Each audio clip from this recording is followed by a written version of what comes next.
everyone. Tie 2 ponytails on either side, add a rubber band right underneath it a little bit, and then make 2 braids with the rest of the portion. Tie it upwards as such, and then add a decorative clip in the middle. Take a section of the hair from the top, tie a ponytail, roll the hair in on itself. Divide the hair into 2 sections. Taking one of the sections, that is the higher section first, begin to braid the hair. As you progress with this braid, include more and more sections of the hair, that is sections from the part before the central parting. Make a braid out of the other side as well.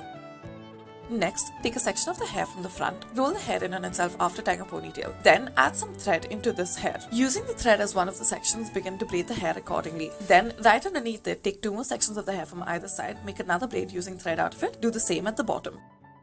Take a section of the hair from the top and then make a braid out of it. Tie a ponytail at the back and then add some decorative clips to it as such. These clips come along with the net as well, and then wrap the rest of the hair into this net and roll it up accordingly. Adjust it as need be, add some decorative clips.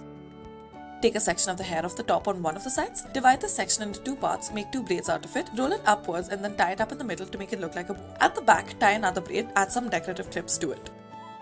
Next, start off by taking a section from the front and then add some fake hair to it. We have chosen the colors pink and purple. Next, tie the hair up accordingly, roll the hair in on itself. Do another section right underneath it where you tie both of them together and roll the hair in on itself. Make 2 braids out of this section. At the bottom, make 2 more braids. Thank you for watching.